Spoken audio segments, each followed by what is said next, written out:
Yo yo yo, bienvenue tout le monde dans ce nouvel épisode de Club Débrief.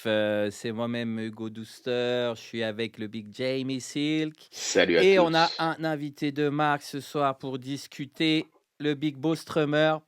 Comment ça va? Ça va bien et vous? Ça va, merci de Bah demander, au ça top fait ma toujours plaisir. foi. C'est vrai qu'on demande toujours comment ça va, tu sais, ça sert à rien. Bref, donc on est là pour parler d'un sujet qui est quand même, assez enfin, qui en tout cas nous trotte dans la tête depuis longtemps avec Jamie. On est là, on sait pas trop comment l'articuler tout ça, mais c'est quelque chose que j'imagine tous les gens qui suivent un peu la musique électronique, sur les réseaux, mais parfois aussi dans certains styles carrément en soirée, se sont rendus compte. On avait intitulé ça un peu, de manière peut-être un peu provocatrice: «La musique électronique en France est-elle de droite?»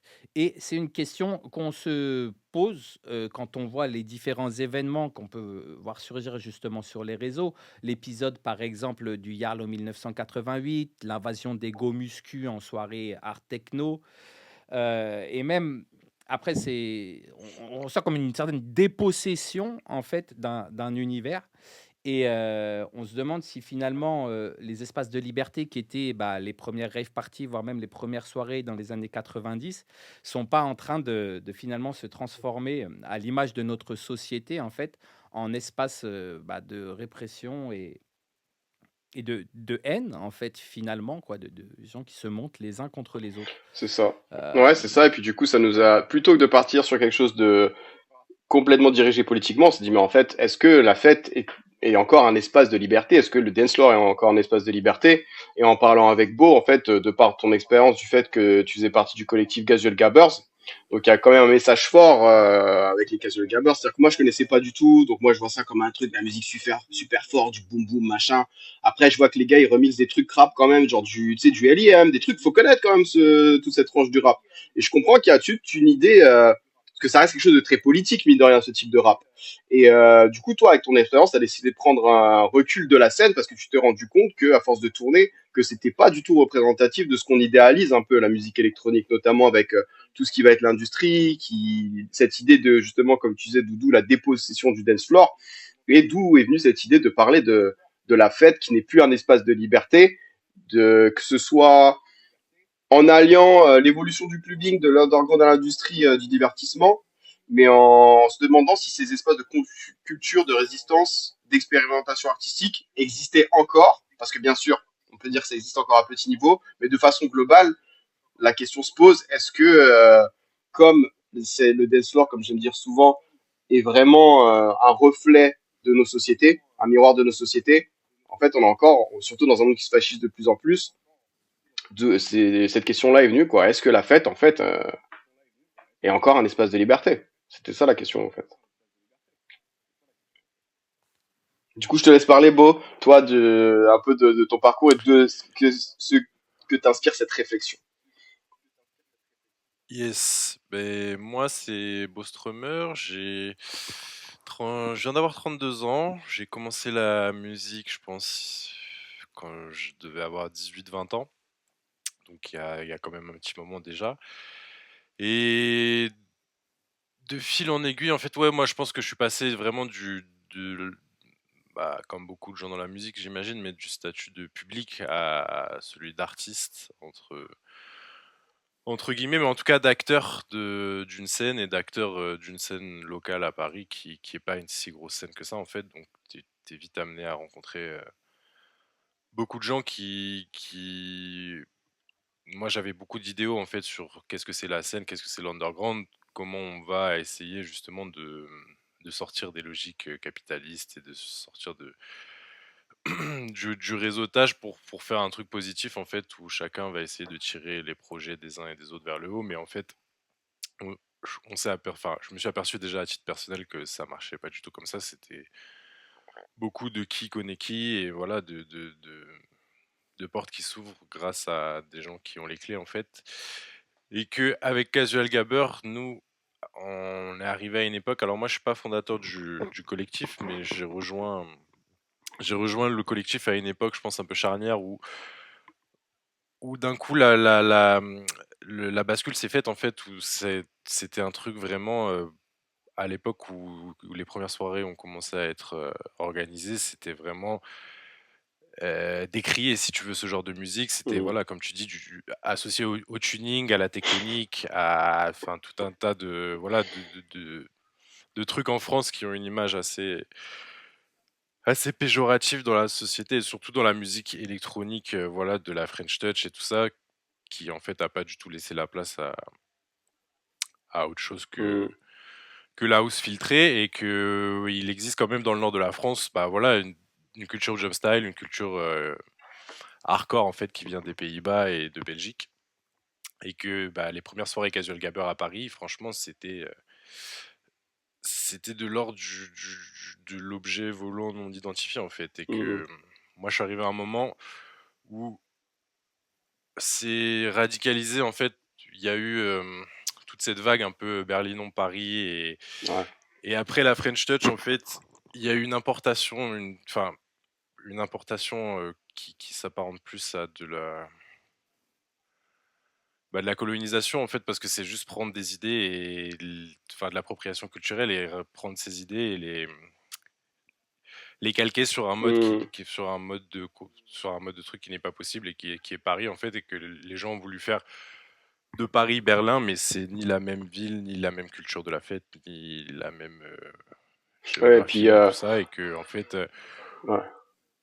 Et puis comme tu dis, il y a toujours vas-y ce ouais, truc, parce qu'on qu'en parle fait d'appropriation, mais l'appropriation, il y a de la première étape, mais après c'est l'exploitation. Et c'est vrai que donc en France, de toute façon, on copie beaucoup. On est vraiment dans la copie. On prend, on va s'approprier le truc, on extrait, ensuite on va l'exploiter. Et comme tu dis, il y a cette logique de marché. Donc c'est vrai que quand t'es en tant que public, tu t'en aperçois pas forcément parce qu'il y a des espaces. Tu te dis c'est bon, j'y suis, je peux profiter de ma musique. Mais quand on prend des courants musicaux, que ce soit par exemple la latine musique que tu connais bien, Doudou, les musiques brésiliennes, le funk ou la musique de Casual Cappers, au final, on se rend pas compte un peu peut-être du glitch dans la matrice que c'est pour ce type de musique d'arriver à percer pour être diffusé sur le dance floor. Mais en fait, il y a aussi cette raison que ça perce le jour où ça remplit aussi un certain niveau une logique de marché, que ce soit pour les billetteries, pour des partenaires commerciaux, des marques qui voudraient peut-être exactement s'acoquiner. et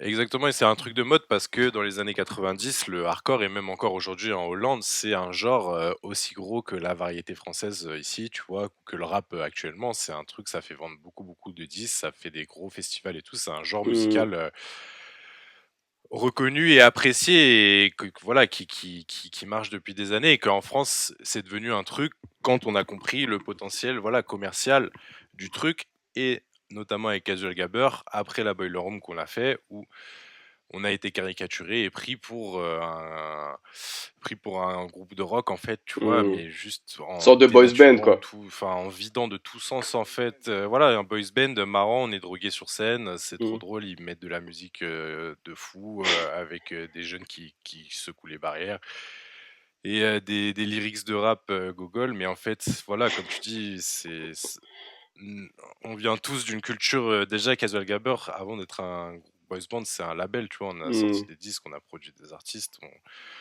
on a organisé des soirées, c'est pas juste, voilà, nous, on a tous une carrière de DJ à part entière, tous une carrière d'artiste à part entière et c'est pas, l'entité Casual Gabber, c'est plus vaste que je te dis que 5 mecs, c'est pas Birdie Nam Nam où je te dis où Mmh. c'est aussi c'est autre chose, en fait et que voilà, après la Boiler Room, en fait, où je pense beaucoup de promoteurs ont capté le potentiel divertissement et rigolo de cette musique et voilà et le potentiel truc, enfin le potentiel, ouais, je te dis amusement en fait, mais le divertissement c'est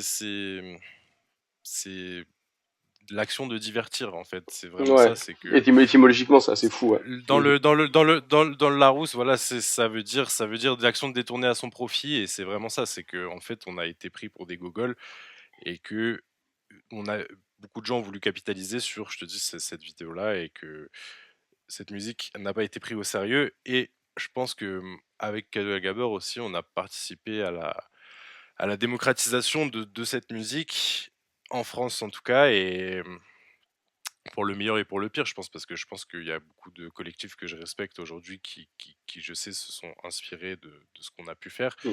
Mais il y a aussi beaucoup de trucs que je vois maintenant qui, je sais, sont inspirés. Où je te dis, l'autre jour, j'ai vu une vidéo d'un sombre DJ TikToker bodybuildé qui, je sais plus son nom, mais il y avait eu un truc en fait où il fait ses derniers sons, il doit passer un Ah son et ouais. le mec de la sécu lui dit en mode bah non, c'est genre c'est fin de soirée.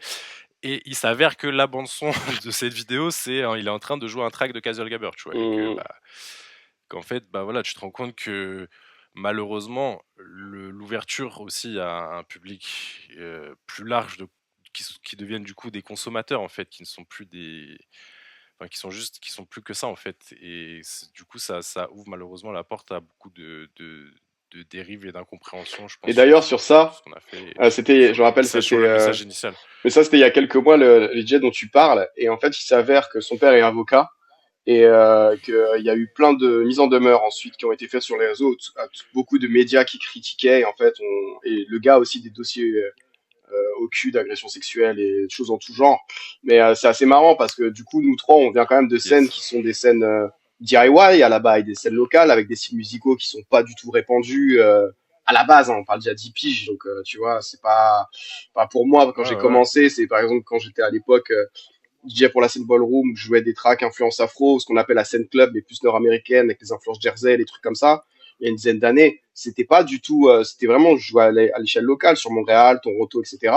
Mais c'est vrai que dans ta carrière artistique, au final, plus tu vas évoluer dans le temps, à un moment, tu vas forcément rencontrer un axe où ton style de musique peut devenir un peu plus mainstream ou rencontrer un plus large public Il va devenir à la à mode. la mode. Et forcément, C'est toi, obligé. si ta carrière, tu la prends au sérieux, parce que tu peux rester jouer au niveau communautaire, c'est super honorable. Mais si toi, ton but, c'est d'exposer plus ta musique, tu as vraiment cette envie de propager ton son, parce que peut-être que tu as cet idéal de je vais jouer pour les gens, etc., forcément, à un moment, tu rentres dans une économie du dance floor. Et c'est là où on revient à un truc où tu te demandes qui finance la fête. Parce que toi, t'es DJ, tu te fais payer, mais en même temps, le public, ce public-là aussi finance la fête. Et il finance la fête avec des soirées qui coûtent de plus en plus cher. D'où cette idée de se demander, mais dance floor comme espace de liberté, est-ce que c'est Bien pas... sûr, et, et je mets des guillemets sur le fait de tes DJ et tes payés parce que Ouais. et je pense que voilà, par rapport à l'argent qui est généré en fait par le monde de la nuit, qui récolte Mmh. cet argent, c'est pas les DJ, c'est pas les artistes, et que Ouais. C'est pas même les DJ. voilà, et que j'ai fait un petit sondage quand on a préparé bah, cette émission. Moi, j'ai fait un petit sondage parce que j'ai quand même pas mal de gens qui me suivent et qui sont actifs dans tout un tas de scènes locales en fait, et enfin locales et internationales même en fait, c'est ça le pire. Mmh. Et que j'ai posé la question, est-ce que votre activité d'artiste c'est votre seule activité, ou est-ce que vous avez un taf à côté? Et tu vois, sur 140 personnes, t'en as 12% qui n'ont pas d'autre activité, donc 18 personnes, et 130 personnes, donc 88% qui eux taffent à côté. Donc Mmh. être DJ et à faire de l'argent avec ça, c'est même pas la liberté qu'apporte l'argent dans une société capitaliste où c'est le but, c'est d'engranger de l'argent. Quand tu es DJ, si tu penses être libre en te Ouais. disant je vais devenir DJ et je vais être libre parce que je vais pouvoir faire ce que je veux et gagner mes sous, c'est beaucoup plus compliqué que ça, et Non, c'est une utopie et c'est une c'est utopie, voilà, exactement. Et c'est réservé à une élite de 10%, en fait. une élite. C'est Ouais. ça, en fait. Et d'en vivre normal, peut-être 10%, mais d'en vivre bien, comme, je sais pas, les gens que tu vois jouer partout et tout, machin, ça, c'est carrément même pas 1%. Mais Non, c'est ça. c'est ce qu'on disait dans dans l'émission d'avant, avec les intermittents. Enfin, tu vois, où quand arrive le moment, tu es DJ intermittent, arrive le moment où tu dois renouveler ton intermittence, bah là, tu es obligé d'aller prendre les gigs à droite, à gauche, Ouais, des cachetonné, mariages, des en trucs fait, c'est comme ça. ça. Cachetonner, voilà quoi, parce que en fait non, t'es ric-rac, tu peux pas te le permettre quoi. De toute façon, c'est un truc Et qu'on c'est dit vrai que toujours, moi hein, par cette exemple, je sais, utopie. j'avais Donc, ouais. répondu à ton à ton sondage et j'avais marqué j'ai pas de taf à côté, mais en vrai, je taffe dans la C'est musique, ça. tu vois ce que je veux dire? Mais là où je fais le plus d'argent, c'est pas en faisant des dates, c'est en faisant de la musique, des synchros, des Bah ouais. machins, enfin tu vois des des collabs, travailler avec d'autres artistes, tu vois, qui eux brassent et du coup, toi, en tant que compo, tu peux, espérer avoir un truc. Mais si tu espères parce qu'en fait, moi, pour la musique que je joue et pour comment je joue dans les soirées où j'ai envie de jouer, je peux pas me dire que je vais aller jouer dans des soirées de 5 000 personnes, ça a aucun sens. Du coup, je suis obligé d'avoir de l'argent qui rentre d'un autre côté. Alors, j'ai de la chance que c'est quand même encore dans un domaine musical. Mais pour moi, tout ce travail, on va dire plus d'exécutant, d'artisan de la musique, c'est décorrélé un petit peu de mon taf artistique. Et ça n'a rien à voir avec ce que moi, je veux proposer en tant que DJ, c'est sûr.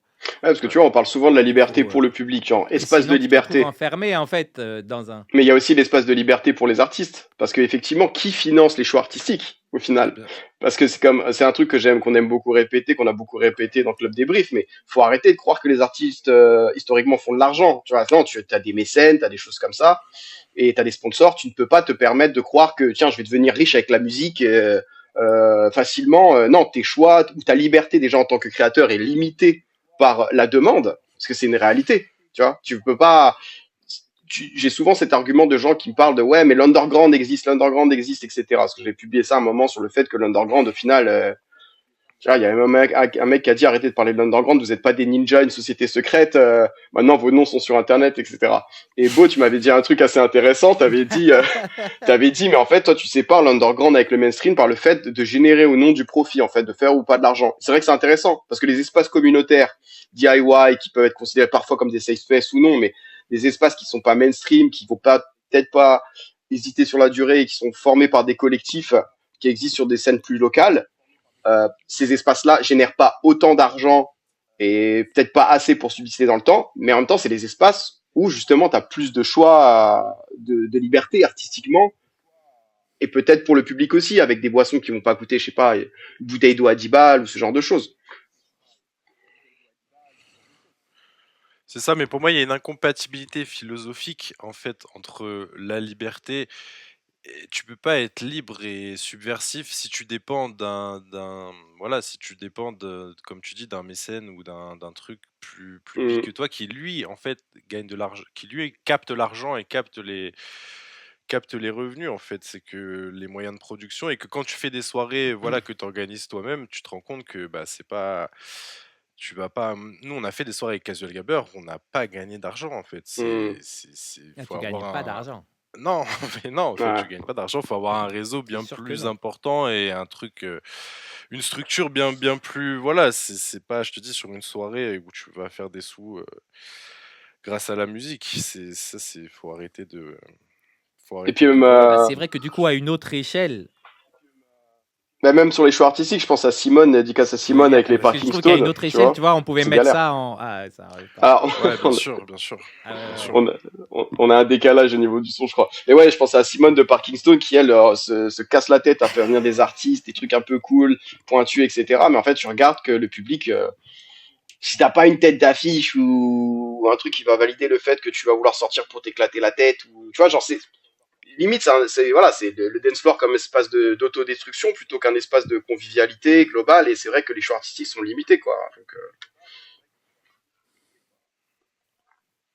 Ouais, bien sûr, et que la liberté, voilà, je pense que il y a aussi des gens qui considèrent que être libre, c'est pouvoir, je te dis, se calmer, se défoncer, ouais. consommer de la drogue, qui est pas de sécu, qui est pas de machin, que tu puisses faire ce que tu veux. Je te dis, comme ça l'a été à l'époque, je te dis, il y a des soirées chants libres et tout ça à Paris où vraiment c'était, je te dis, les gens voulaient faire de Paris Berlin, tu vois, mais en fait, Mmh, c'était juste, c'était Sodome et Gomorre le truc, ça n'avait ni queue ni tête.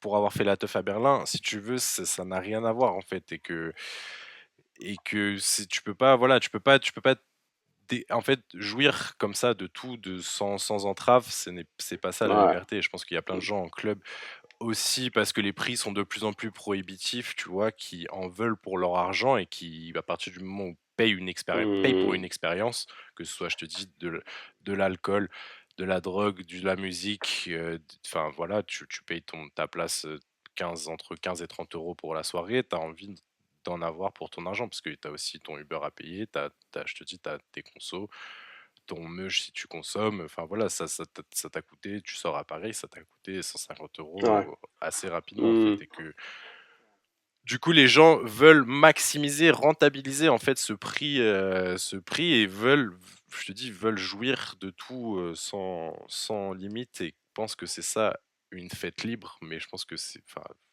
se fourvoyer sur la question de la liberté en fait. Et puis t'as aussi parce que c'est ça, c'est au final que la fête à la base où quand on parle de underground qui était basé sur une vision communautaire et artistique, maintenant on est clairement plus dans une logique de consommation. La fête plus comme un outil de consommation que comme un moyen d'expression ou même d'engagement culturel. À part dans certaines scènes, c'est pour ça que j'ai du mal aussi à comprendre un peu cette opposition parce que à la fois, bon, je pense que Casual Gabbers avait pris trop d'ampleur, donc forcément les gens qui venaient ne venaient pas pour les bonnes raisons. Mais j'ai l'impression que toi, Doudou, là où tu joues, il y a encore ce côté culturel. Tu vois, même si on vient consommer parce que c'est à la mode, on vient consommer ce type de musique, il y a quand même un truc où toi, ce que tu joues, c'est quand même très particulier. Tu vois, si tu connais pas, tu vas pas forcément te déplacer pour. Donc, ces espaces existent encore d'un certain côté, mais comme tu dis, tu vas pas les jouer devant 5000 personnes, ce sera pas le même ratio, quoi.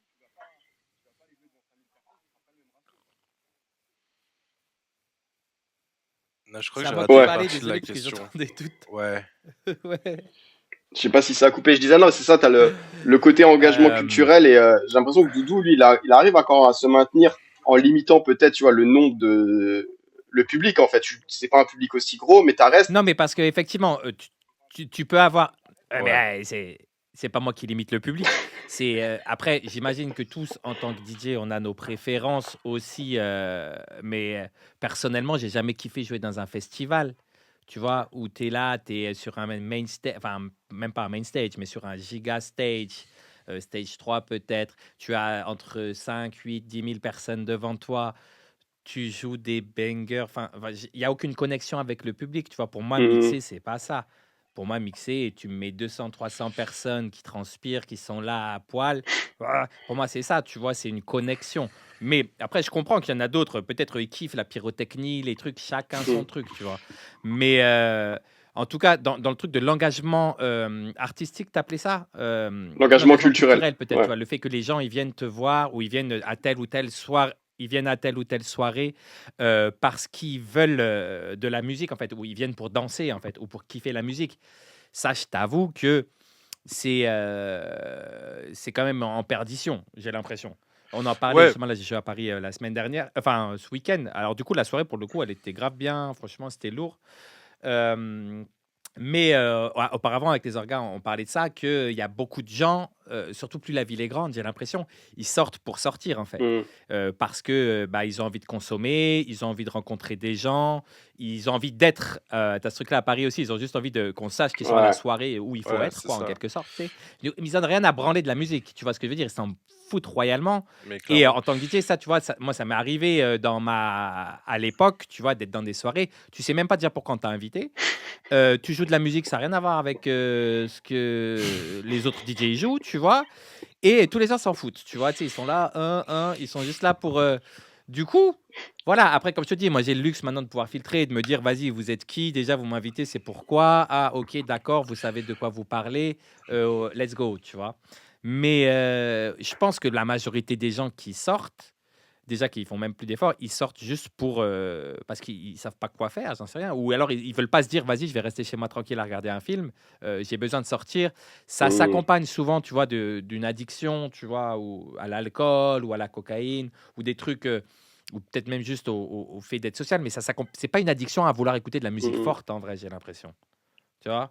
Des gens qui vont être là dehors ou au fumoir ou et puis, alors après peut-être il y en a qui sortent réellement pour aller voir tel ou tel DJ, mais je pense que c'est peut-être 10 de la soirée, 10-15, je sais pas quoi. En tout cas, c'est pas 50.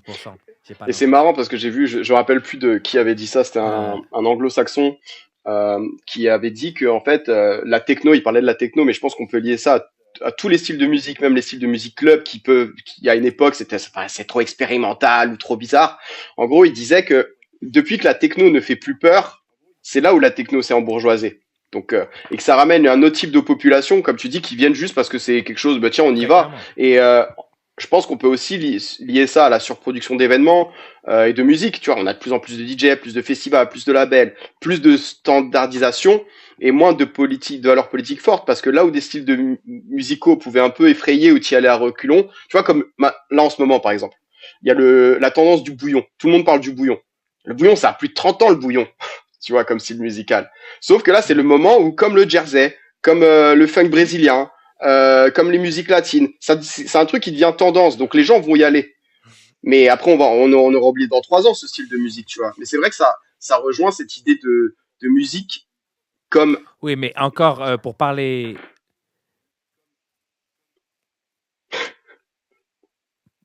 du bouillon, les gens, enfin, tu vois, parce que du coup, c'est une thématique qui revient beaucoup sur, en tout cas chez comment dire, les médias et tout entiers, Mhm. sur l'appropriation culturelle et le bouillon. En fait, depuis que Théodora elle a fait son morceau Congolais sous BBL, et enfin, j'ai l'impression que les gens, tout le monde fait du bouillon. Enfin, tu vois, Niska, il a en enregistré un, Chayel en a Mhm. enregistré un, Vald. Vald, il a Mhm. sorti un morceau bouillon, tu vois. Du coup, en fait, je pense que les gens, du coup, ils cherchent même pas à savoir c'est quoi le bouillon. Non, c'est ça. Ils écoutent les morceaux bouillon qu'on va leur proposer, leurs artistes qu'ils connaissent déjà.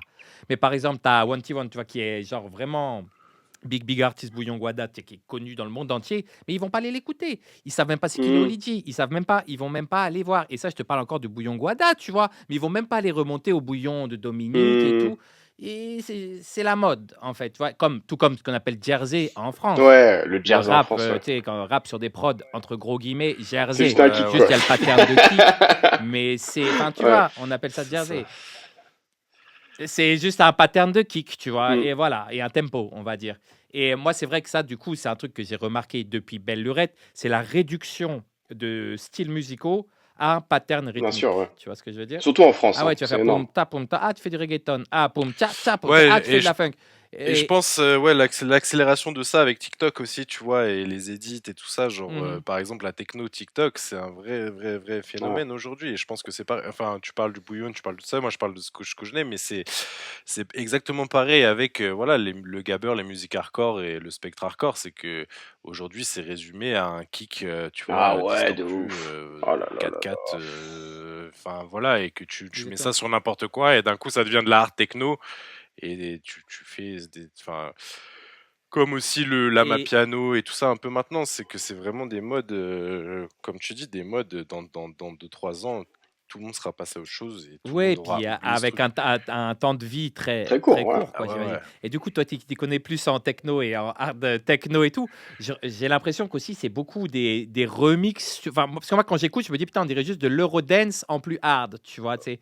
J'ai l'impression qu'il y a beaucoup de mélos plus trance et tout. Là où, peut-être, je sais pas, 10 ans en arrière, pour moi, hard techno, c'était plus en mode indus et tout, avec vraiment que des gros kicks. Il n'y avait pas des mélodies et des. Ouais, parce Alors que après, je dans pense le qu'il y a hardcore, plusieurs les trucs trucs. hollandais et Ouais, tout. voilà, c'est ça. Je pense que il y a plein de choses qui se mélangent maintenant avec aussi, tu vois, la musique hardcore, par exemple des States ou de l'Australie, qui est le shuffle et tout ce qui est, bah ouais, Melbourne Shuffle. hard bass et tout ça, c'est des trucs qui sont complètement galvaudés en fait, et où il y a même plus en fait, tu saurais même plus, c'est juste du vomi en fait, voilà, où c'est comme tu dis des pauvres edits, c'est même pas, j'oserais même pas appeler ça un remix, mais juste un edit, tu vois, où tu vas prendre, ouais, comme tu dis, une petite mélo, et tu vas mettre petit riser Tu et mets un un donk petit dessus kit et c'est bon. 4-4, donc, et voilà, et ça s'arrête là en fait. Mais tu vois, ce qui est ouf là-dedans, Et c'est que que. ça, et que ça, je te dis, ça Ouais, part ça part sur des TikTok, et tout le monde veut son edit TikTok. Je te dis, avec sa vidéo qui tourne comme ça, comme Hmm, ça. Enfin, c'est la standardisation Ah à oui, le truc qui travers fait un comme ça, réseau là. social. Ça, on voit tout le temps. Ouais, tous les DJ, mais c'est un truc de malade. C'est vraiment, je te dis, c'est la standardisation bah, t'as la d'un genre en fait, standardisation mais via la. qui devient carrément un genre à part entière. Parce que t'as l'influence des plateformes et Dans le spectre algorithmes et hardcore, tout. je te dis, la techno TikTok, Mais ouais, tu, voilà, c'est mais ça tu le vois ce truc, c'est que. qu'il il faut que ça coche tout un tas de cases. Parce que c'est juste d'un point de vue production, donc c'est pas du tout mon genre musical. Sauf que quand tu fais de la musique, à un moment, t'es censé capter comment est composée la track, tu vois. Autant la première fois que j'ai découvert Casual Gabber, moi, ce qui m'a titillé, parce que je comprenais pas ce type de musique, c'est du sample rap, que je connaissais, du sample rap français. Mais maintenant, quand je tombe sur les edits TikTok, ce qui me dead, c'est que c'est tout le temps le même kick. Tu vois, parce que moi, je me souviens de vidéos à l'ancienne de Krampf, par exemple, que j'avais sur Facebook depuis l'époque du rap. Tu vois, avec lui, il avait mis un truc une fois, il était dans son FL, je crois, et puis il y avait Isotope Trash, il bombait le truc à mort, ça ressemblait à rien, ça n'avait aucun sens. Mais tu vois, ils faisaient du sound design, tu vois. Et là, j'ai l'impression que les mecs, ils vont sur Splice, ils chopent un kick, et que tu regardes toutes leurs vidéos, ils vont prendre, je sais pas, genre la môme d'Edith Piaf, et ça chante, et après, ça s'arrête, et boum, c'est juste un kick. Et ils font ça pour tous les sons. Ouais, Donc en clairement. fait, t'as vraiment une standardisation là-dedans, et c'est vrai que faut admettre que tu as la standardisation qui est amenée via les algorithmes qui favorisent des tendances commerciales et les artistes qui jouent le jeu aussi. Mais en même temps, j'ai l'impression que si t'es un jeune qui découvre ça, surtout on l'a vu avec le Covid, bah, tu vas te mettre à la prod pendant le confinement, ça devient ton délire, tu vas composer de cette façon-là. Mais même les plus gros DJ vont jouer ce jeu-là et les clubs. On m'a parlé d'un club à Paris et que je citerai pas, qui eux avaient booké un mec là le week-end dernier qui a un masque machin, et je ne sais pas, mais c'est un mec qui est big sur TikTok, genre, tu vois.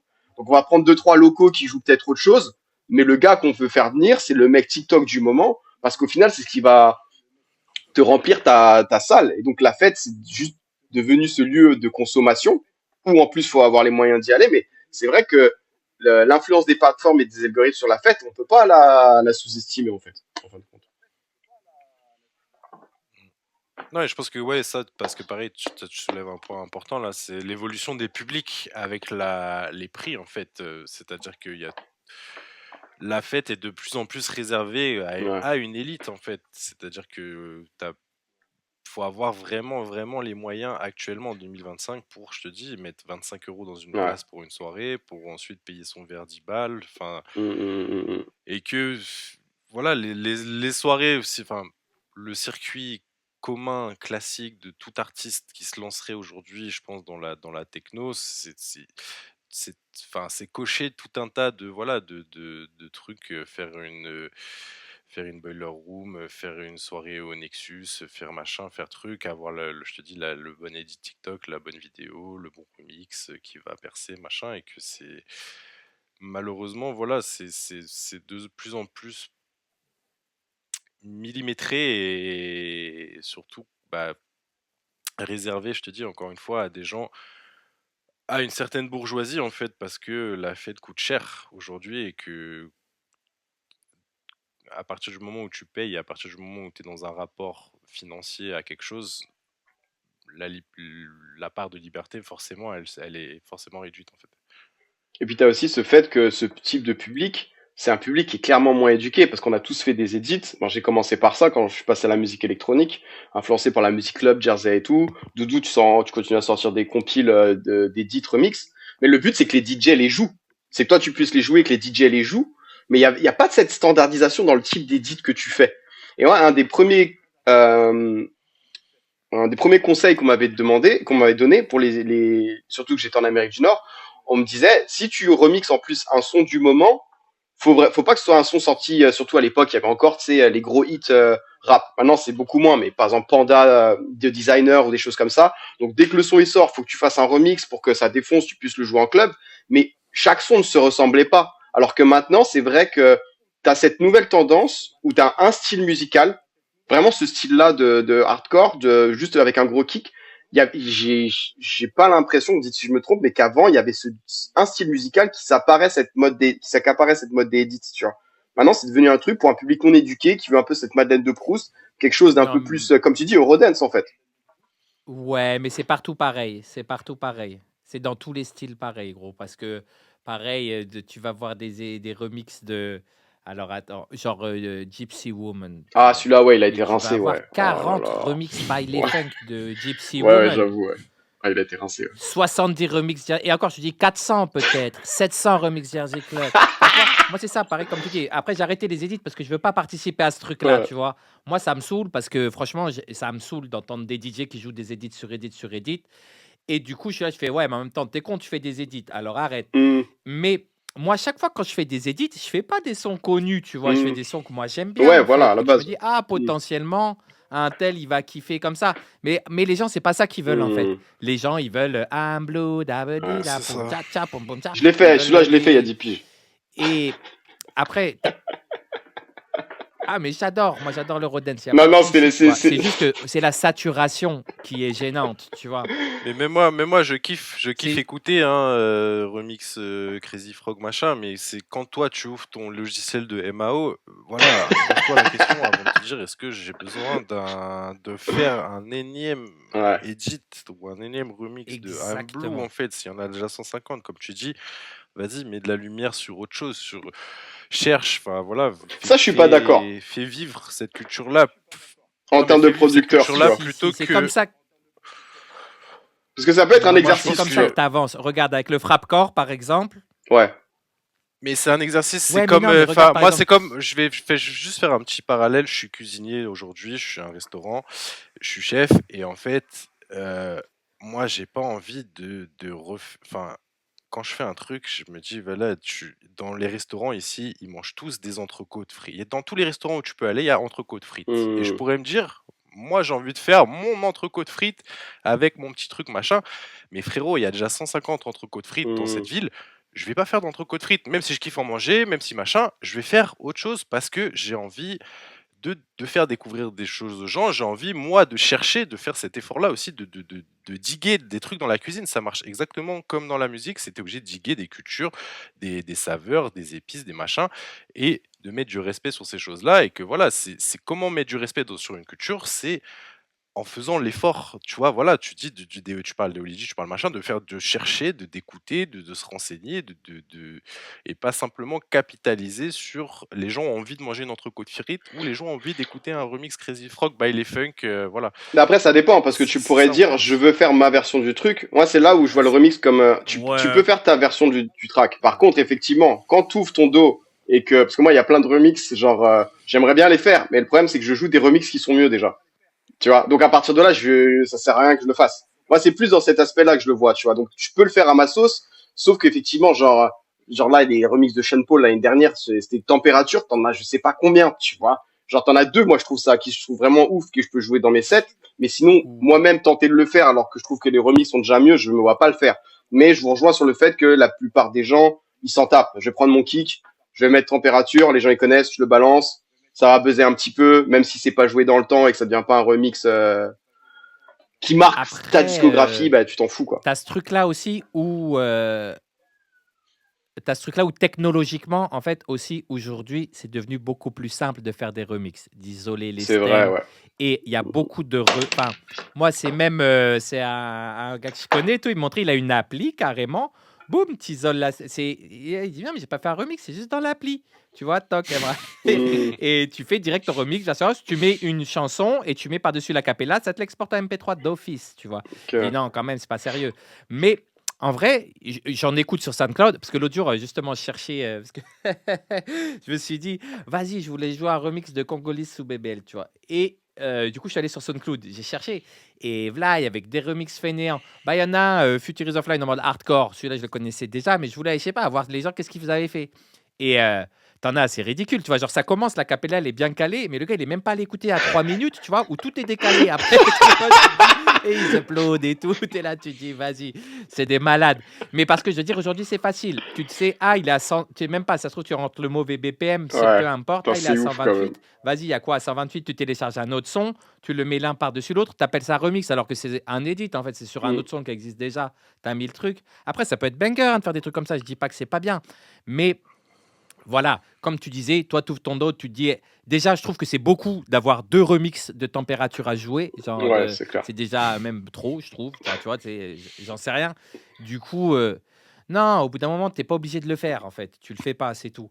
Mais, et sinon, tu vas sur SoundCloud et tu cherches, tu Hmm. vois. Moi, je me dis, enfin, si vraiment tu as envie de jouer un remix d'un truc. Et tu peux justement, du coup, tomber sur des trucs intéressants. Mais comme tu disais, Beau, en fait, c'est déjà participer à une activité de digging Hmm. plutôt que de se dire, ah ouais, je vais avoir mon instant de gloire sur TikTok avec mon remix, entre gros guillemets, quoi. Et du coup, j'imagine que, parce que parlons un peu de la scène art techno, comme tu disais, musicalement, c'est quelque chose qui est assez rythmiquement et tout, simple à faire à base de loop splice et tout. Tu peux avoir un truc qui tabasse et tout. Ouais, Du ouais, c'est coup, je pense que assez, c'est c'est facile. Tu as assez ton pauvre. ACAP, tu as C'est ton vraiment, je machin. pense, exactement, c'est le genre le plus pauvre, entre guillemets, où tu as besoin de aucune, aucune notion de rien, en fait, et juste un kick, c'est ça Attends, est-ce que le kick, C'est ça qui fait que... est-ce que ton kick, il faut quand même qu'il soit dans la clé du track, non? Ou les gens ils s'en foutent? Je pense qu'ils s'en tapent. Ok, ouais. C'est même mieux si c'est pas dedans, comme ça ils vont dire ah pète sa mère c'est Ouais. dissonant. Mmh. Tu dis ouais j'avais Ouais. pas remarqué. T'inquiète j'avais pensé. Mais bon. Ouais bah c'est vrai on a beaucoup divagué. Maintenant on parle de musique Ouais. carrément. Mais je voulais revenir à un truc que tu avais dit. Mais après il y avait eu un mix-up là de son et tout comme ça quand tu parlais de on organise nos soirées. Il y a pas quand on organise des soirées il y a pas d'argent en réalité tu vois. Et moi ça me faisait penser à l'affaire de Boiler Room KKR tu vois. Du coup, qui finance la fête et parce Yes. que c'est quand même une réalité. Tu vois ce que je veux dire? C'est que quand tu fais donc Boiler Room, moi je connais depuis les. Moi j'ai un pote, il a fait peut-être la deuxième Boiler Room, frère, il n'y avait même pas de platine des Ouais, CD, c'était ouais. avec One Man et tout à Mmh. Londres. Yes. C'était vraiment low-key. Ils Ouais, étaient ouais. venus à Lyon, Non, bien tu sais, sûr. dans là où j'ai le studio au-dessus, c'était, il n'y avait rien, pas Ouais, d'argent, ouais. rien du tout, tu vois. Bon, après, aujourd'hui, ça n'a rien à voir, tu vois, effectivement, mais c'est la réalité, en fait. Si tu veux grossir, l'argent, il va venir des gens qui ont de l'argent, Mmh. tu Bien sûr. vois, des venture capital, enfin, comment on appelle ça, fonds d'investissement, Mm. et ces fonds d'investissement sont forcément liés à ce qui rapporte le plus, la guerre, la L'alcool. destruction de la planète, les trucs comme ça, tu vois ce Ouais. que et Bien sûr. l'alcool.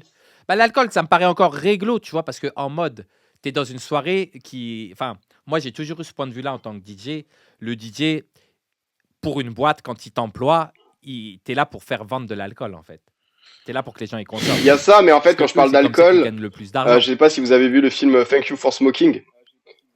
Donc c'est l'histoire d'un commercial qui lui en fait Ouais, ouais. il travaille pour le lobby du tabac. Et à un moment il a une table avec deux autres et en fait c'est le trio qu'ils appellent les marchands de mort. C'est les trois marchands de mort. Donc t'as lui qui représente le tabac, t'en as un qui représente les armes et t'as l'alcool en fait, tu vois. Donc c'est assez intéressant parce que c'est du lobbying etc. Mais effectivement l'alcool, tu vois on parle d'autodestruction, on va pas te vendre je sais pas moi c'est pas des soirées qui fonctionnent à l'eau, à la vitelle, et il y a aussi cette corrélation entre le fait de venir pour s'éclater la tête, et puis après même de façon plus insidieuse en fait, des questions de répression qui vont aussi s'allier à ça, réglementation sanitaire, etc. pour les clubs, mais ça crée tout un melting pot qui est assez compliqué et que justement pour pouvoir, ça rejoint aussi le précédent épisode sur les subventions, pour pouvoir exister, comme tu dis, bah, tu auras plus de chances, plus t'es gros, plus tu génères de l'argent, et qui génère de l'argent, bah, c'est pas ton petit collectif du coin qui milite pour les pandas, tu vois.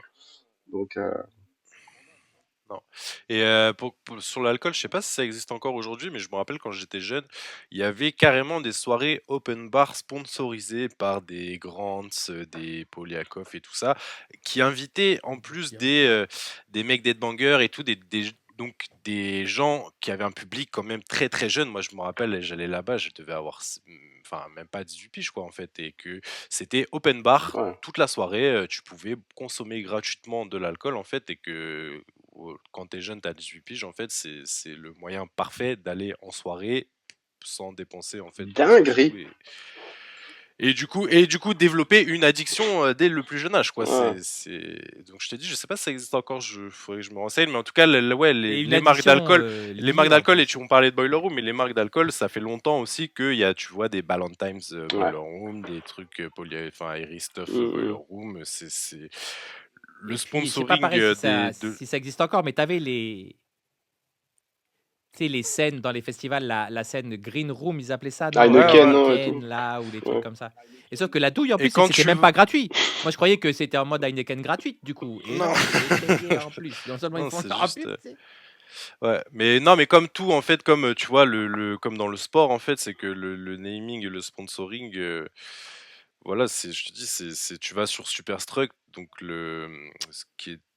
Le fonds détient en fait Boiler d'investissement, ouais. Room, qui est détenu par KKR, donc en fait le fonds Mhm. d'investissement, qui est un des plus vieux fonds d'investissement aux States, qui finance tout un tas de lobbies de l'armement. Et en fait, bah, tu vois, tu as la liste, c'est Samsung, c'est Sonar X Samsung, Boiler Room X Ballantines, truc. Et en fait, voilà, l'argent, t'as même pas besoin de chercher d'où il vient. C'est marqué, t'es littéralement un homme sandwich, en fait.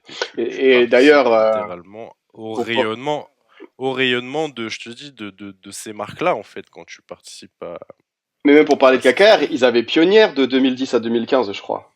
Tu vois. Et c'est intéressant parce que maintenant, il y a Internet J'ai qui vu ça. permet de diffuser des informations, on s'intéresse à des sujets géopolitiques et tout, et ça permet de mettre ces questions-là au cœur du sujet. Après, on est peut-être plus âgé qu'à l'époque, ça joue aussi, mais je pense que Internet permet, mine de rien, de diffuser ces informations. Les gens qui veulent être renseignés peuvent, mais c'est vrai que si tu commences à creuser, tu te rends compte un peu du truc et tu te dis, bon, en opposition à ces grosses structures, tu as toujours des espaces communautés qui existent. Tu vas avoir des gens qui vont tenter des free parties. Et on en parlait entre nous, mais l'exemple de ce qui s'est passé au Club 88 avec l'épisode du Yarn, là, où d'un côté, vous allez pouvoir le résumer mieux que moi, mais d'un côté, des gens qui veulent faire une free party, qui vont se retrouver sous un effet répressif d'un club qui ne veut pas que ces gens-là fassent leur truc, même s'il est illégal, qu'ils puissent avoir leur activité. Et en fait, c'est très représentatif de l'écosystème de la musique euh, club ou dance floor actuel, quoi.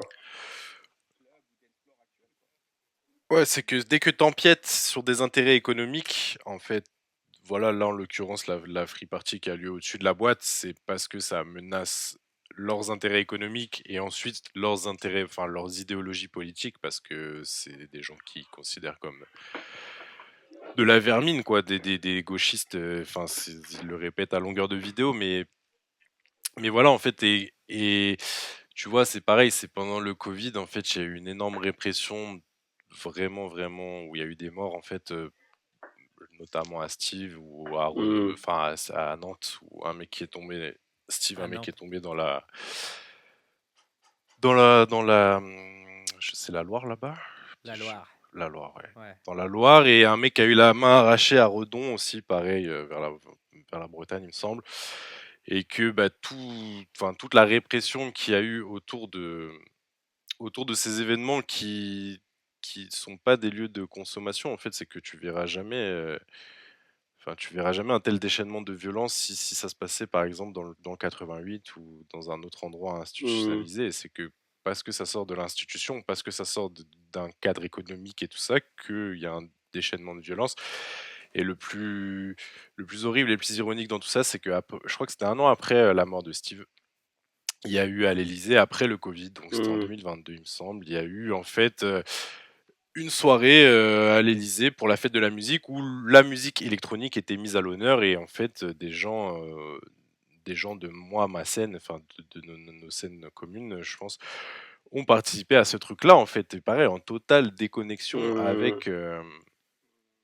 La réalité avec sociale, quoi. bah, Mmh. justement, je pense, enfin, ouais, la réalité sociale, et même, enfin, le respect de gens qui ont perdu leur vie pour une fête, pour de la musique. Mmh. On se rend pas compte, en fait, de la dinguerie que ça implique, mais c'est il y a des mecs qui ont été mutilés parce qu'ils étaient en soirée en train d'écouter de la musique. Voilà. Et que comme ces soirées-là, je te dis, échappent à tout cadre institutionnel, échappent à tout cadre économique, du coup, c'est liberté totale pour la répression et pour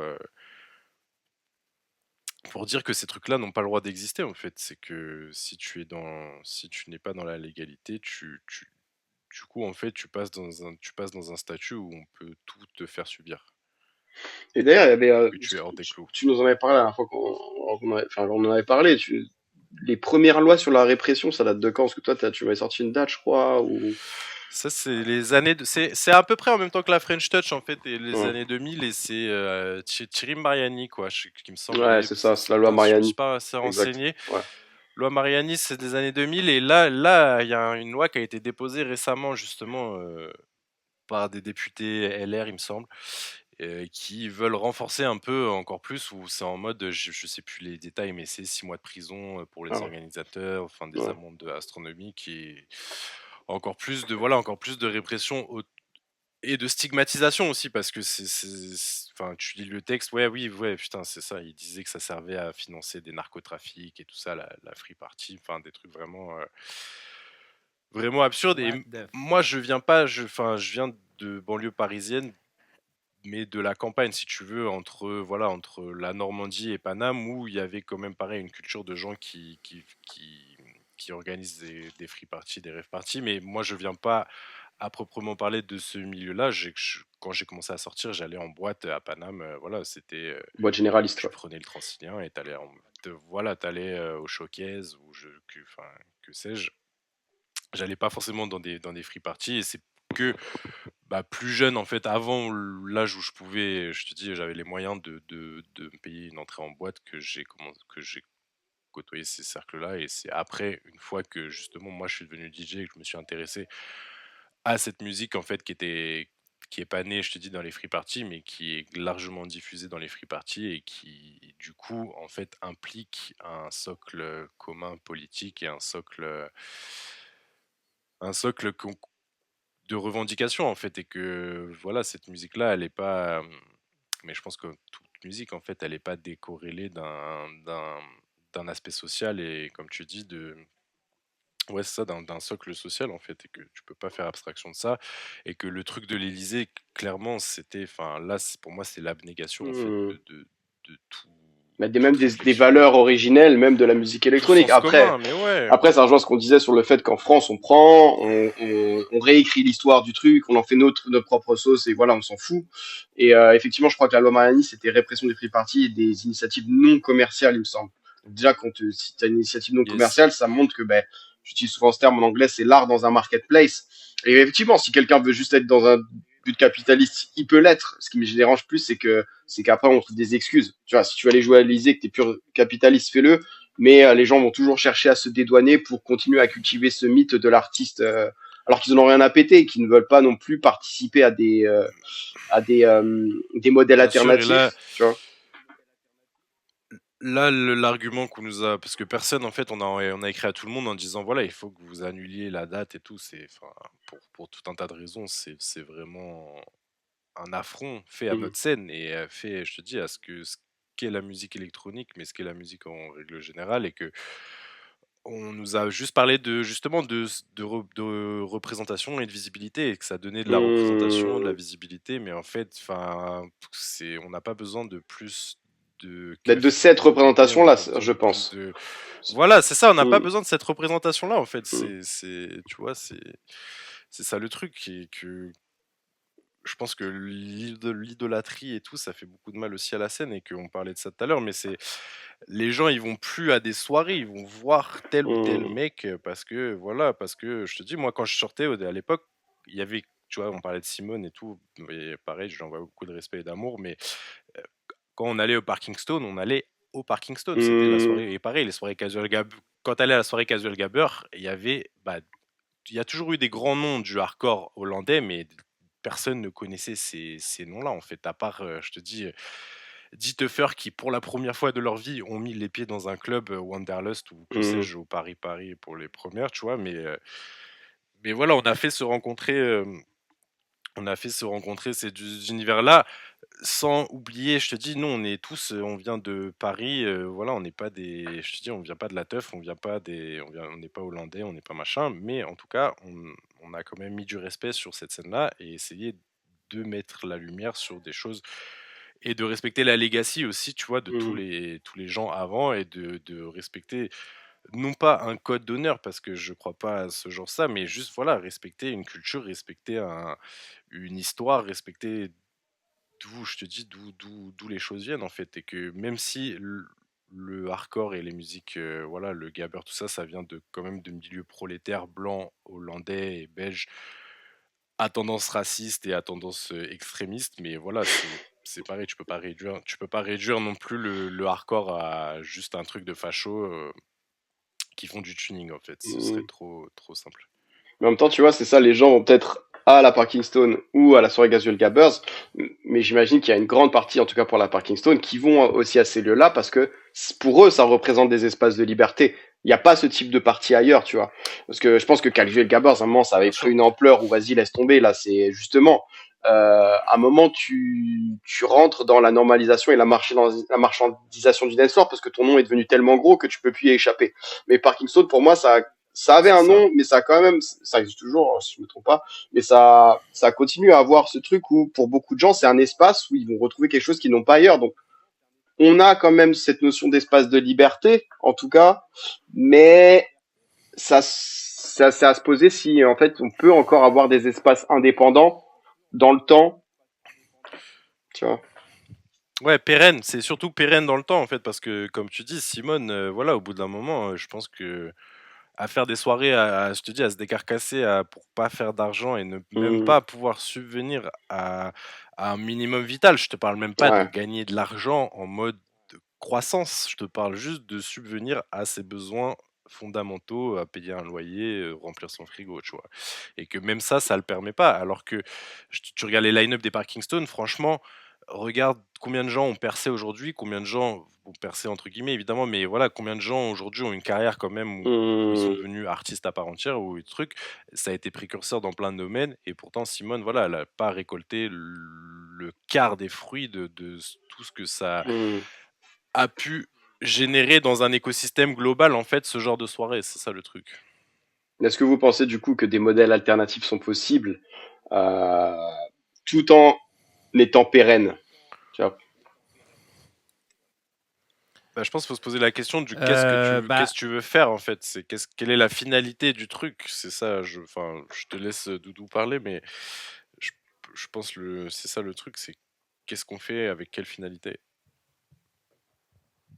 ouais, exactement. C'est que pérenne, enfin, si tu veux faire organiser des soirées juste pour passer à un bon moment, enfin, et que justement des gens puissent venir, tu vois, dans un endroit où les prix sont pas chers, où bah, tu es là pour danser, pour t'amuser, tu vois, pas pour consommer en fait, juste pour te divertir. Alors consommer, évidemment, tu peux consommer de la drogue, tu peux consommer ce que tu veux, mais je veux dire consommer bêtement, ah, genre c'est consommer intelligemment de la drogue, non. Mais bon, sans but lucratif en fait, tu vois.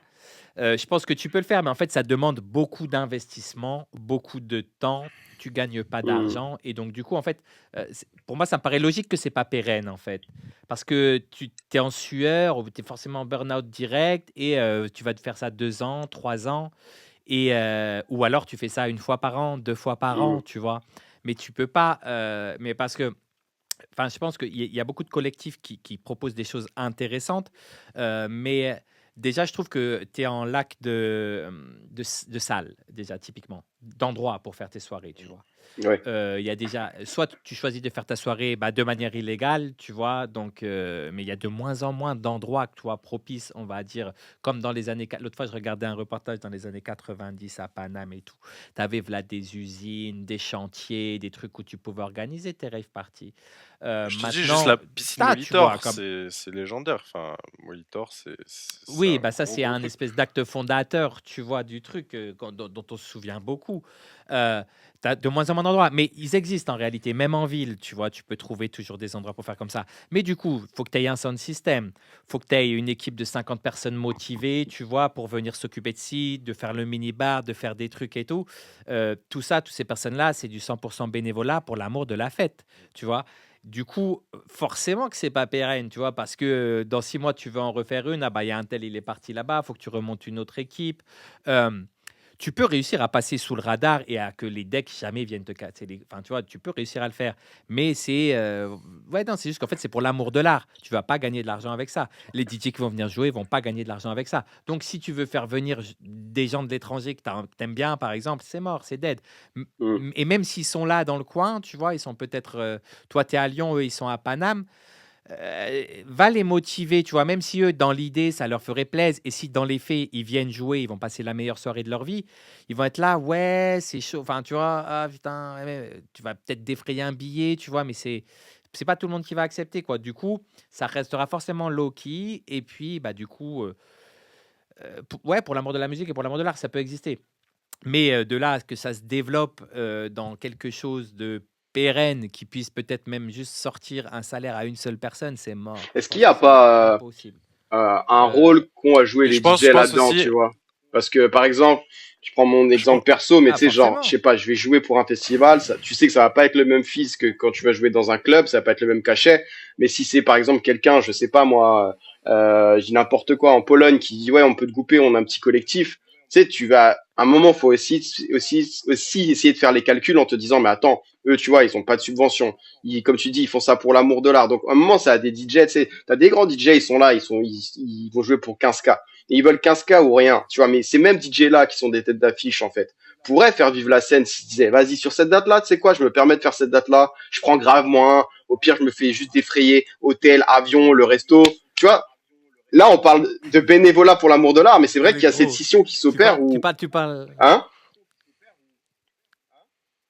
Ouais, mais gros, 15K, jamais de la vie j'ai touché 15K pour une. Non, C'est mais je toi qui parle te pas de parles toi. des DJ. Je parle des Eux, gros noms, genre, il des va dire, grands je vais noms de la baisser mon scène. tarif, ça va être 5K, tu Je- vois. Moi, j'ai pas 5K. J'ai pas ça. Oui, oui, mais des grands noms de la scène, qu'est-ce qu'ils en ont rien à Mais c'est ça que je te foutre. dis. Si tu prends 15K par date, gros, Mais c'est qu'est-ce ça que qui je te te. dis. Est-ce que justement, Enfin, déjà, c'est quoi? Tu prends 15K par date, pourquoi? mais dans cette idée-là, justement, parce qu'on sait qu'en plus, voilà, tout le monde veut jouer sur le côté, C'est on aime la nous. C'est nous culture. qui prenons des 800 balles et qu'on va dire, ah vas-y, je viens jouer pour 200 balles, tu vois. Non, mais c'est ça. C'est Au nous, c'est parce final, que nous, on est là pour l'amour de l'art, on n'est pas là pour, tu est-ce que vois. ces espaces-là, justement, au final, les principaux C'est. intéressés, de toute façon, c'est toujours ceux qui sont qui ont le pouvoir, qui peuvent faire changer les choses. Parce qu'on parle beaucoup des investisseurs, on parle de l'État, etc. Mais est-ce qu'on sous-estime pas aussi le rôle des artistes qui ont un rôle à jouer et qu'on met souvent de côté parce qu'on les prend souvent comme des victimes du système, alors qu'effectivement, à un moment donné, oh, si tu veux faire un move, tu peux peut-être faire un move, là, cousin, au lieu de juste d'aller jouer pour, tu vois. Et bien sûr, mais c'est juste qu'ils veulent pas faire le move parce que je te dis, ils sont rincés, j'en sais rien. Mais parce que le move, il est facile à faire. En fait, tu as le droit de dire non à une date Ouais. parce que tu la sens pas, parce que je sais pas, justement, c'est sponsorisé par un truc que t'aimes pas. Tu as le droit de dire non. Et d'autant plus si tu fais des dates à côté à 15K. Tu vois ce que je veux dire? C'est bon, tu es tranquille pour Mm. 3 mois. Enfin, oui, tu peux te le permettre, mais enfin, j'en sais rien. Après, je connais pas trop non plus, à part, tu vois, quelques Américains. Enfin, les rares DJ que je connais gros, ils sont très, très, très gros. Et du coup, tu sais, il y a des équipes à faire tourner. C'est Mm. comme si tu es une méga pop star, quoi. Tu vois, tu sais, c'est pas toi qui décides vraiment. Tu vois, tu dis, ouais, vas-y, on fait ci, on fait ci, on fait ça. T'engranges, t'as plein de thunes, tu sais plus quoi en faire. Mais tu fais vivre une bonne vingtaine de personnes à côté de toi. Tu vois, tu as ce genre de pression-là.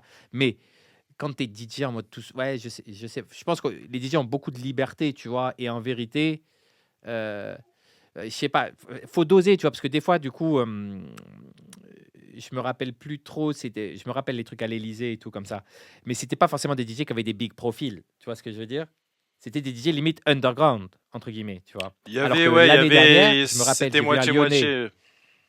C'était moitié, il y avait Céron, Jean-Michel euh, Jarre, genre les grands noms de l'électro française. Ah ouais, quand Et même, ok. Crary, la nouvelle génération, il y avait NS-DOS, Crystal Murray, Glitter et une autre go, je me rappelle Voilà, ça, c'est plus. pas des gens qui brassent de la thune à fond, tu vois. Du coup, Non, tu te dis, bon, ça se trouve, il y a un gros cachet, machin, non, non, bon. le cachet était Et du ridicule. coup, J'ai eu les infos, le même cachet était. l'Elysée, ça Le paye pas. cachet, non, le cachet Même ne valait l'Elysée, même ça. pas la peine. Donc là, c'était C'est du sucé branding. à perte. C'est du C'était branding. C'est du vraiment, branding. ah non, mais c'est terrible, terrible, terrible.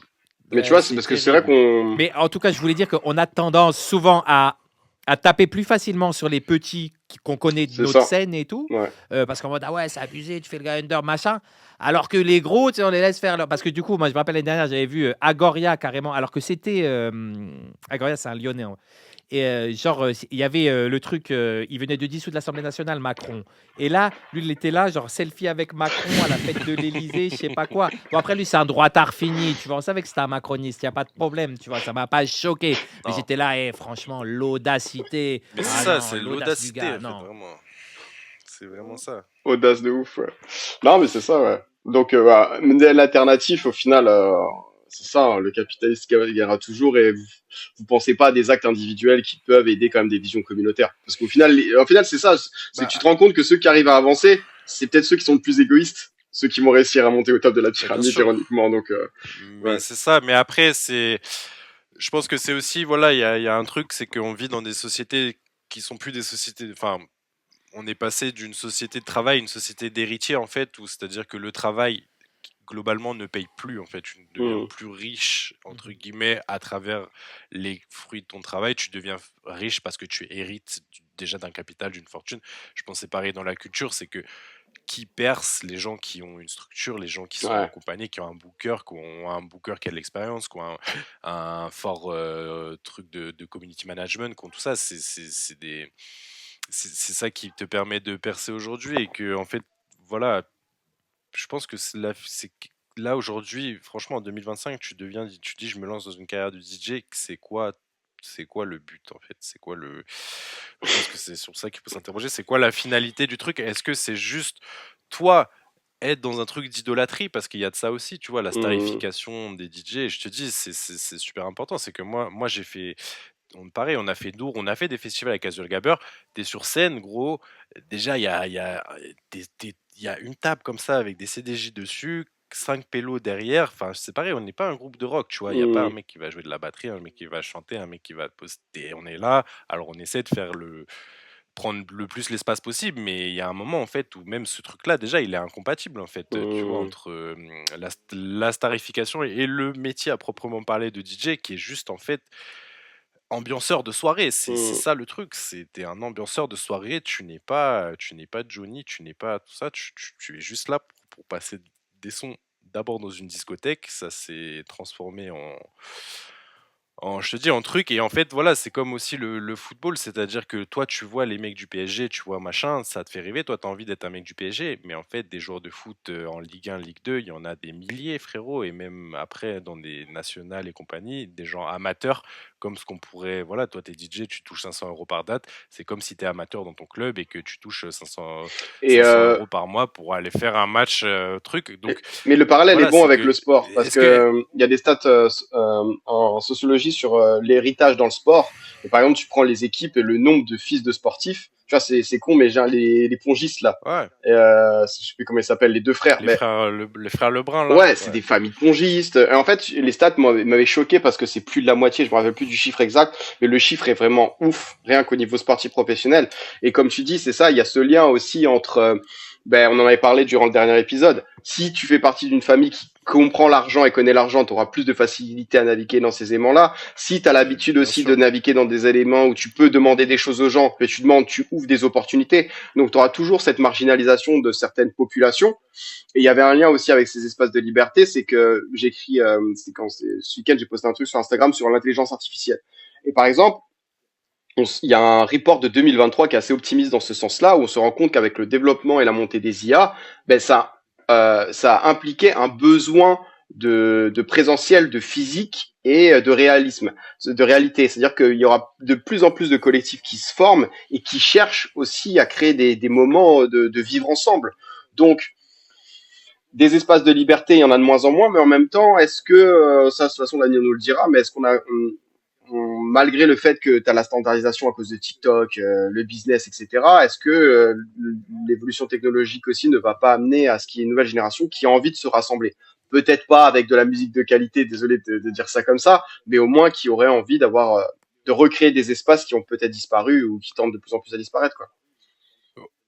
Ouais, moi, tu vois, j'ai un frère qui a 5 ans de moins que moi, donc on est assez proches, mais qui est quand même d'une autre génération déjà, tu vois. Et en vrai, je pense que lui, il a pas du tout les mêmes modes de consommation que moi, de la fête, de la musique et tout. Et je pense qu'il est dans un truc.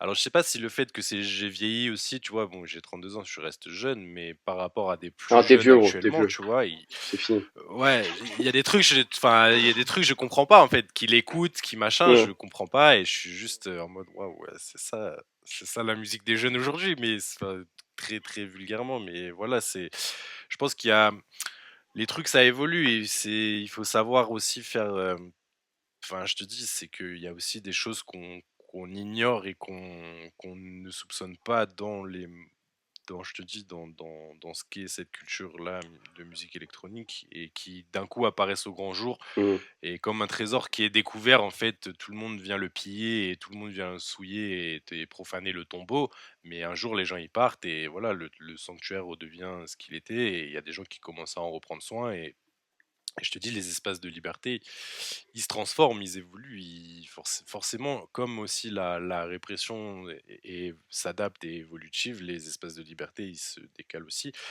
Et comme le capitalisme infuse tout dans la société, bah, je pense que plus il a infusé un truc, en l'occurrence, bah, le monde de la nuit, tu vois, enfin, je te dis, je pense que moi, personnellement, je vais plus en soirée et je sors plus. Et je suis allé à la machine il y a pas si longtemps.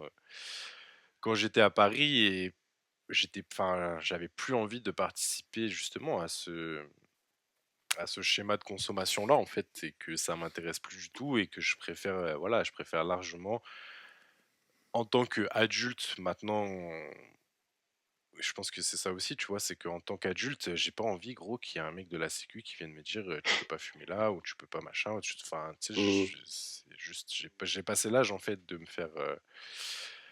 faire dicter ma conduite et comment je dois me comporter en soirée, parce que je pense que voilà, tu sors dans un club à Paris, t'es forcément, enfin, c'est faux de dire qu'il y a un quelconque espace de liberté. Tu évolues dans un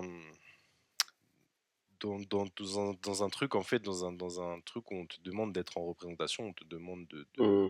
participer de telle ou telle façon, je te dis, à la, aux festivités. Donc je pense pas que, je te dis, je pense pas qu'aujourd'hui, dans n'importe quel club à Paris, tu vas trouver un quelconque espace de liberté. C'est après, voilà, il reste quand même des collectifs, je te dis, qui organisent des choses et qui essaient de faire les choses en parallèle, mais c'est ce que tu disais, Doudou, aussi, c'est que l'accès au lieu, en fait, il est tellement, tellement compliqué. Nous, on l'a vu avec Casual Gabber, c'est que les opportunités de faire des vraies soirées avec des gens, enfin, des gens, pas non plus, je te parle pas de 5000 personnes, mais voilà, un peu plus de gens que de faire venir 200 personnes dans un bar miteux avec un son système pourri. Bah voilà, je te dis, des clubs à Paris, il y en a pas, Et il y puis en a même pas hors de des Paris tonnes. aussi, Et de toute ensuite, façon. C'est hors de Paris, et après, c'est les gens qui tiennent ces clubs-là, les programmateurs et tout. mm. Enfin, je te dis, nous, c'était très, très, très compliqué de faire valoir ce qu'on faisait et de juste pouvoir avoir accès, en fait, à un espace qu'on aurait pu transformer en espace de liberté. C'est que, voilà, déjà, en fait, déjà, on n'y a pas accès. Mais je trouve ça assez optimiste ce que tu Donc disais à force. propos justement de le temps qui évolue, quelque chose qui apparaît comme un trésor. Ça reste un message assez optimiste, je trouve, sur les espaces de liberté, parce qu'effectivement, il y en aura toujours un besoin, surtout chez les jeunes qui vont chercher à les créer. Et je sais pas si pour finir cet épisode, toi, Doudou, t'avais quelque chose à dire, rebondir sur ça, mais c'est vrai que je trouve que c'est assez optimiste comme vision au final. Bah après, seul l'avenir nous le dira, hein. Mais comme tu disais, toi, avec l'histoire de. Enfin, parce que moi, j'ai un peu ce même point de vue-là avec les IA, que de toute façon, il va forcément y avoir aussi des mouvements qui vont se construire, pas forcément en opposition totale, tu vois. Mais euh, enfin, moi, ce que je vois, c'est que par exemple, il y a beaucoup de trends là sur TikTok avec tout ce qui était les années 2000, tu vois, les single-use device, donc du coup, le Discman, le téléphone à clapper, le truc en mode ah ouais, revenir à des trucs, tu vois, un peu plus à l'ancienne, tout ça. Euh, et enfin, moi, je crois en la jeunesse, en fait, tu vois, que la jeunesse, c'est à peu près le seul le moment, tu vois, où même tu sors vite fait de l'adolescence, tu te sens un peu libre sur tout est Ouais, possible. t'as cette idéologie. Et Ouais. dans ces énergies-là, tu vois, après, j'ai un peu du mal, parce qu'il y a toujours eu, tu vois, enfin, à peu près tous les 20 30 ans, tu sais, des. euh, Comment ça s'appelle ça? Akimbe, il avait inventé Temporary Autonomous Zone, là, les zones. Comment dire en français? Zones d'autonomie temporaire, ces espaces de liberté, comme ça, un moment, un endroit, souvent associé à la fête. Tu vois, tu avais les festivals des hippies, les rêves parties dans les 90s. Et depuis, en fait, on n'a pas, tu vois, un nouveau gros mouvement comme ça de gens qui se disent on va aller faire la fête de manière libre. euh, Tu vois, prendre un champ. Bon, les free parties, ça existe toujours, hein, mais je sais pas, j'attends ce nouveau truc, tu vois, ce nouveau mouvement un peu de jeunesse qui serait là à se dire vas-y, en fait, on veut pas faire comme tout le monde et on va faire notre truc à nous. euh, et ce sera libre et on fera ce qu'on veut et Ouais. voilà, voilà, tout ça. Après, je sais pas si après le capitalisme n'a pas tellement gagné en fait avec Ouais, c'est ça. le Mm. capitalisme numérique et cette économie de plateforme, tout ça. Tu vois, il y a toujours le doute où tu te dis non, en fait, peut-être que c'est dead, en fait, tu vois, Ouais. c'est fini. Ouais. Mais dans les faits, en fait, ça me fait penser à comment ça s'appelait? GDS, des gars qui faisaient des soirées Ah oui, rap, rap dans tu vois, les gars du 9-3, non? dans des C'est pas ça. entrepôts. Ouais, un peu partout. Enfin, franchement, après, je crois qu'ils ont arrêté, tu vois, parce que justement, trop de police. Enfin, que, en fait, au bout d'un moment, à force que les événements, ils devenaient big, mais ça a duré quand même quelques Mm. années, hein. Et ben, en fait, la police. Parce que voilà, tu prépares parce que du coup, ils faisaient des gros trucs, hein. Mais du coup, bah, gros truc demande, tu vois, bah, peut-être une semaine de préparation, le lieu, bien tout préparer, les machins. Et du coup, la police, bah voilà, arrivait toujours et la soirée ne pouvait plus se faire. Et qu'au bout d'un moment, enfin, je pense que c'est un peu comme si peut-être qu'ils étaient fatigués, tu vois, et qu'ils en ont eu marre. Bon, Mm. bah, c'est bon, en fait, on peut pas faire ça. Parce que, en fait, moi, je pense que. chercher à faire des soirées, entre guillemets, libres, tu vois, des espaces de liberté, comme on disait, dans des lieux officiels, c'est mort. Mm. Parce que tu vas toujours être confronté à: «Ah ouais, mais non, il y a ça. Ah ouais, mais ah non, par contre, vous devez Ouais, prendre c'est telle ça. sécu. Ah ouais, non, mais par contre, il faut arrêter à telle heure. Ah ouais, non, mais par contre, les consos, non, non, faut on laisse les prix comme ça du bar. Ah ouais». Du coup, c'est mort, tu vois? Mais c'est ça. Et c'est ça qui est un peu triste, tu vois? Mais ouais, après, il Pour existe, moi, hein, tu des peux, tu peux endroits pas où être, tu tu peux, peux, enfin, ouais. Et tu peux pas être libre et subversif si t'es pas indépendant en fait. Et qu'à partir du moment où tu dépends d'un lieu, tu dépends d'un booker, tu dépends d'un financement, tu dépends de l'État, tu dépends d'un statut. Je te dis, pour moi, tu peux pas être libre, c'est pas possible, c'est incompatible en fait. Tu peux avoir l'illusion que, oui, effectivement, mais c'est pas ça la liberté. La liberté, c'est à partir du moment où tu es indépendant. Pour être indépendant, il faut avoir un tas de cash flow que beaucoup Ouais. de gens ici n'ont pas en fait, et que tu peux pas te dire libre si tu n'es pas, je te dis, financièrement autonome. Et au-delà d'être financièrement autonome, voilà, c'est comme tu dis, c'est que organiser des soirées pour se faire annuler ou pour avoir la keuf, voilà, machin, c'est au bout d'un moment, je te dis, c'est usant en fait. C'est que eux, les keufs, c'est leur taf, si tu veux. Toi, t'as un taf à côté, c'est pas juste organiser des soirées. Le keuf, lui, c'est son taf de venir empêcher ton truc de se produire. Et au-delà des keufs, exactement. on vit dans un pays de collabo aussi, donc c'est avant les keufs, c'est pas le keuf qui va péter ton champ, Ah oui, il y a des Mm. gens qui les préviennent, c'est le effectivement. «Ah, il y a voisin les qui a jeunes, ils sont appelé, là voilà, depuis il y a des quelques jeunes qui sont en jours et train de tout», ouais. s'amuser, machin, et là, le keuf, il vient, et là, il constate, et là, procureur, machin, truc, tribunal. Mais avant ça, voilà, l'espace de liberté, il est aussi restreint par l'environnement dans lequel on évolue, et il faut pas penser qu'en France, on est des gens très, très ouverts d'esprit quant à l'amusement, et quant à, je te dis, je pense qu'il y a beaucoup de frustration aussi, tu vois, et que les gens, dès qu'ils voient des gens s'amuser ou dès qu'ils voient des gens prendre du plaisir, ici, et tu vois, Après, c'est je crois marrant ici. que Rachida Dati, elle kiffe, non? Rachida Dati, elle kiffe la musique électronique, elle se kiffe. Ouais, ouais. Mais c'est marrant ici aussi, tu vois, là où je suis en Ariège maintenant, dans les Pyrénées, en fait, c'est des régions complètement désindustrialisées où il y a peu d'événements culturels, vraiment très peu, et il y a quelques trucs qui sont organisés par, voilà, tu vois, il y a typiquement une asso qui s'appelle l'Autruche Volante, qui eux avaient un chapiteau qui se sont fait saccager plusieurs fois par des gens du coin. Ils ont eu des problèmes. Ils sont allés 3 fois au tribunal à cause de la préfète, machin. Enfin, à la fois des gens du village et à la fois des gens de l'État en fait se sont opposés à eux parce que justement ils permettaient un espace de liberté et un truc qui n'est pas commun dans le truc. Et là, pareil, un bar à côté de là où je suis qui doit en fait refaire toute l'acoustique parce qu'il y a Ouais. plein de riverains, si tu veux, mais c'est pareil, ils sont dans un champ, mec.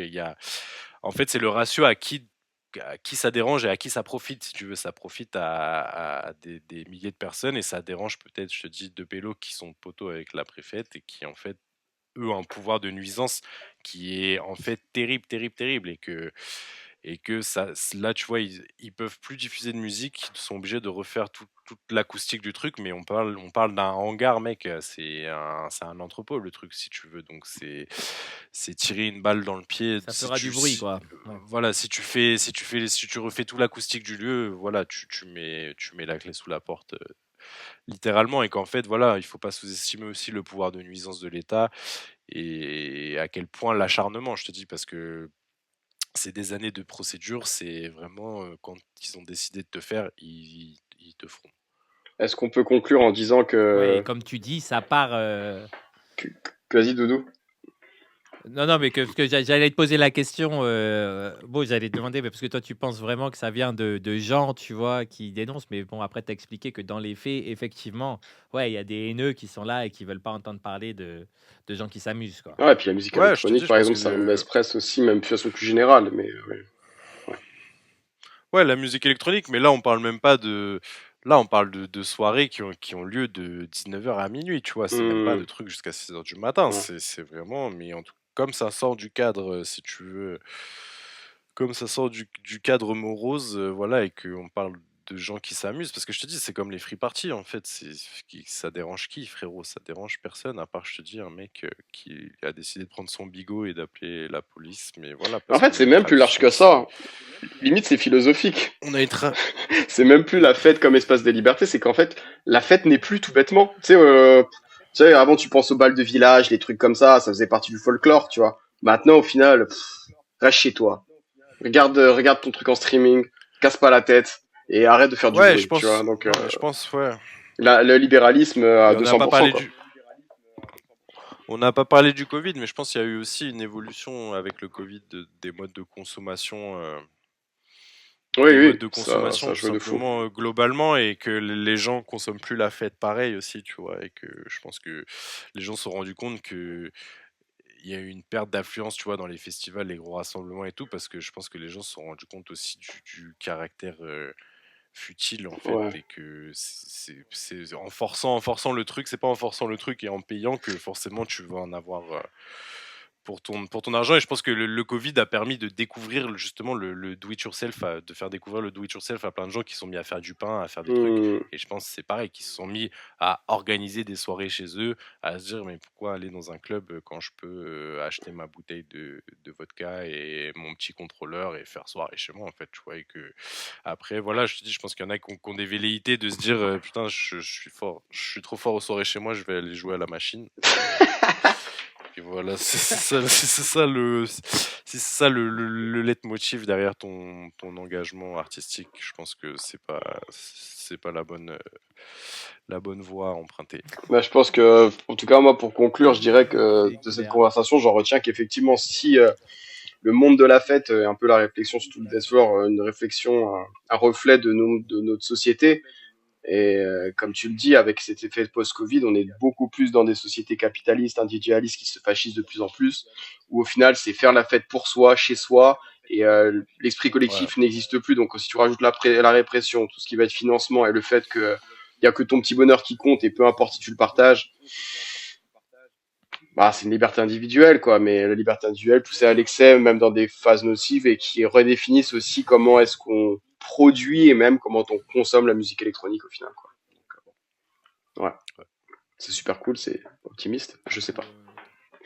Voilà. Super optimiste. En tout cas, bah, je sais pas si vous avez quelque Bon, chose à bah, rajouter David, sur c'est ce ça. qu'il nous reste à faire, hein. On abandonne. Ouais. Il ne reste plus qu'à arrêter, hein, parce que bon, lui, il a été malin, il l'a fait avant. Ouais. Non, mais voilà, Voilà, tu lances.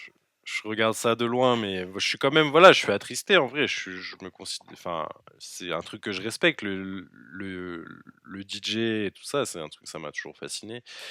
Et les soirées, et tout, enfin, mais je pense que voilà, faut pas être naïf non plus sur ouais, qu'est-ce que c'est la réalité aujourd'hui et que c'est bien d'être réaliste en fait, c'est bien sans être pessimiste, mais juste pas être naïf sur les choses. Et donc Et aux moi j'ai DJ, plein d'espoir. que les DJ ne se voilent pas la face quand on leur demande d'aller jouer à tel endroit et qu'ils nous sortent des excuses bidons, c'est très bien. Et voilà, c'est surtout ça en fait. C'est assumer les mecs. Non mais ouais C'est voilà, pas grave, c'est pas grave. c'est ça. Doudou, Non mais top. Eh ben, en tout cas, ça fait un plaisir. Non, j'ai juste Pareil. réalisé que j'ai foiré. J'ai dit le mauvais titre de l'émission au début. L'histoire de la musique électronique est-elle de droite? Bon, au final, on en a, si, finalement, un peu parlé. Pas mal. Mais c'était plus axé espace de liberté. Mais en fin de compte, effectivement, du coup, vu que la musique électronique devient de droite, bah, les espaces de liberté se ferment, malheureusement. ouais. Enfin bref, on est sûr que, il en reste encore plein et que de toute façon, en tout cas, sinon, on compte sur tous les gens qui écoutent là. Allez, chauffez-vous, organisez des soirées Ouais. chez vous, peut-être pas à la machine. Mais non, construisez des sound systems et tout. D'ailleurs, je veux big up Rhizome Sound System, c'est avec qui j'ai joué là ce week-end. Construisez des sounds, posez-les, invitez des gens, faites du Exactement. son. Ou même concevez Et, le monde de la nuit autrement. L'autonomie, et- Ouais. l'autonomie, c'est la clé de tout, c'est d'être autonome.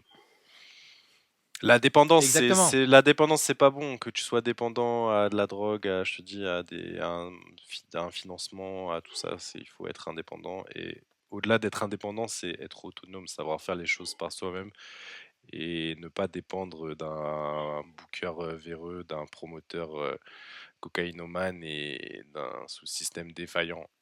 Et ça commence par soi-même, en tant que DJ ou au public, soyez curieux, juste soyez curieux, diguez les artistes, donnez de la force, c'est toujours la même chose au final. Arrêtez de centraliser les pouvoirs toujours aux mêmes endroits. Au final, vous avez plus de pouvoir que vous le pensez, voilà. Ouais. Ce sera mon mot de la fin, perso. Mais bien sûr, c'est ça. Je pense que les gens, ils se rendent pas compte du pouvoir aussi qu'ils ont. C'est que déjà les consommateurs ont un pouvoir et les acteurs ont un pouvoir encore plus grand. C'est-à-dire, c'est que moi, en fait, moi aussi, un truc qui m'a beaucoup dégoûté dans la scène, c'est de voir le silence des gens, en fait, et de me dire, mais en fait, ces gens-là ne sont pas intéressés par les choses qui m'intéressent moi, tu vois, et qu'en fait, on n'est pas ensemble du tout. Et d'un coup, je me suis réveillé au milieu j'avais l'impression d'être dans un océan de requins, tu vois. J'étais en mode, je barbotais tranquillement et d'un coup, je me rends compte que non, on n'est carrément pas ensemble et que des gens qui ont un pouvoir d'influence ne se servent pas de ce pouvoir de façon positive et vendent du rêve en fait et sont juste des gens qui vendent du rêve mais qui est un rêve qui est mortifère en fait et ça c'est pas bien. Voilà. Merci Beau pour avoir diffusé ton savoir. C'est que tes prestations sont Et rares. merci à vous pour l'invite, c'était super. C'est cool en tout cas. Ego. Yes, big up. Et ben écoute, à la prochaine, de toute façon. Merci à tous. N'hésitez pas à partager ces vidéos si vous aussi. kiffez. On a de très bons retours, donc on est content et on aime vous lire aussi. Donc voilà. Prenez soin de vous et pensez et construisez la fête autrement. Ciao, ciao. Ciao, ciao.